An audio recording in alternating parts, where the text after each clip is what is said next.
అస్సలం వాలేకుమ్ ఎవ్రీవన్. ఆదం అలైహిస్సలాం గారు స్వర్గం నుండి బహిష్కరించబడిన తరువాత శైతాన్ ప్రభావానికి గురైనందుకు చాలా కోపం వచ్చింది మరియు చాలా కాలం పాటు అతను అల్లాను క్షమించమని అడుగుతూనే ఉన్నాడు మరియు అల్లా తనను క్షమించమని ఏడుస్తూ ఉన్నాడు.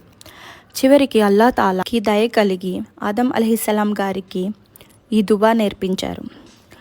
ఓ ప్రభు, మేము మాకు అన్యాయం చేశాము మరియు మీరు మాపై దయ చూపారు. ఆదం అలైహిస్సలాం గారు చాలాసార్లు వెక్కి వెక్కి ఏడుస్తూ ఈ దువాన్ చేశారు. అల్లాహుతాలా చాలా దయగలవాడు.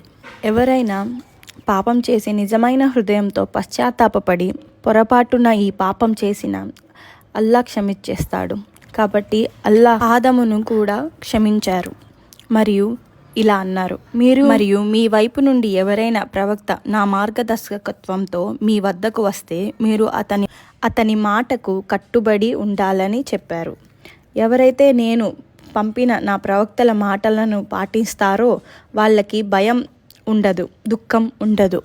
మరియు నా ప్రవక్తలను వినని మరియు నా ప్రకటనలను తిరస్కరించిన వారు నరకానికి వెళ్తారు మరియు శాశ్వతంగా అక్కడే ఉంటారు.